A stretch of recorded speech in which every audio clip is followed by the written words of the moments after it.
Amongst the trees appeared with the breeze to kill them and to drag off their bodies. A chill in the air, the scent of death crawling, full moon the witness, as one by one they trespassed his ground and chose to take chances, dragged into the black furrows in the ground, dragged into the night their bodies never found. On the night of the fifth wind, nothing could save them. There was no protection from the darkness and the doom. The wind held his mind, and a man turned to murder.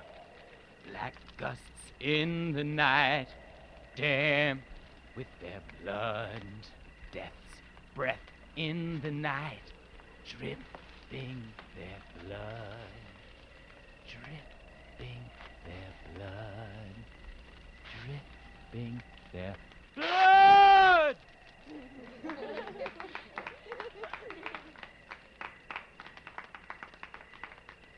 Now it's time for my story.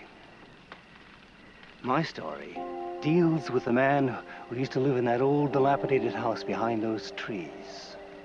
We're not supposed to be this close to it because many strange things happen around here.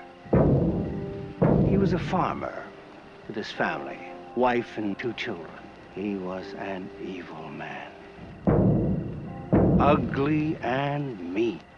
He'd beat his wife, and brutally punish his children.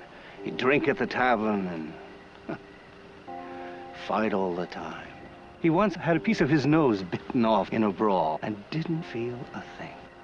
It was a night like tonight, many, many years ago. Wait a minute. Now that I think about it, it was the same night as tonight. The woods, quiet and dark. The farmer, for no apparent reason, went stark, raving mad. He walked into his bedroom with an axe in his hand and chopped his sleeping wife into little pieces. Then, with his bloodlust awakened, he walked down the hall to his son's room and took an axe to him, and he still wasn't finished. He walked across the hall to his daughter's room, and without so much as a word, he chopped her into little pieces too. Then he calmly walked into the tavern, lifted the bloody axe onto the bar, and ordered himself a beer. Well, it wasn't long before the town found out what happened, And when it did, it was all over for the mad farmer, or so they thought. 10 men jumped him and dragged him screaming to the nearest tree, where they quickly looped a thick rope around his neck and hoisted him high into the air. One of them grabbed the bloody axe and swung it at the farmer's head, leaving a deep, bloody gash in the side of his face. They left him there, hanging for dead. Next morning, when they went to cut him down, he was gone. It was then they noticed the bodies of his wife and children were missing. And their bodies have never been found. Oh, Max, come on. How could their bodies never be found? I mean, where could they be? I don't know, Richie. All I do know is that on certain nights, when the moon is full, he's out there stalking in the woods, searching for people so he can chop their heads off with an axe or hang them from a tree. You're trying to be funny or something. What's this farmer's name anyway?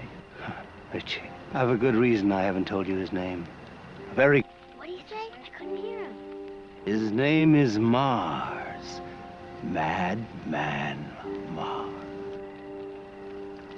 Hey, Mars! Madman Mars! Here we are! Come and get us, Madman!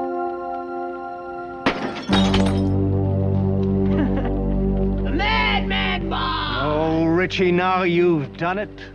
Don't you realize you're fooling with things beyond your control? The Madman Mars doesn't understand anymore. The Madman Mars thinks you're making fun of him.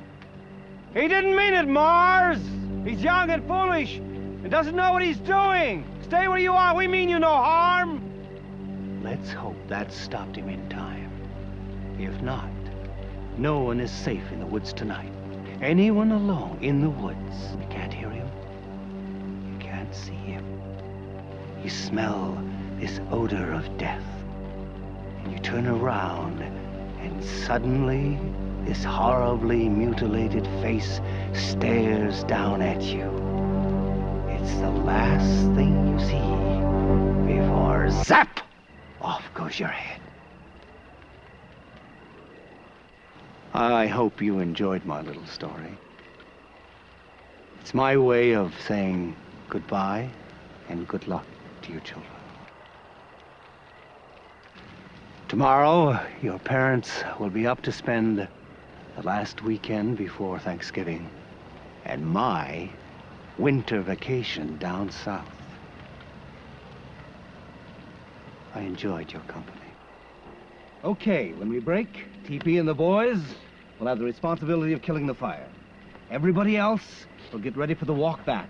And remember, don't walk in the woods alone, 'cause... The Madman Mars will get you. That's right.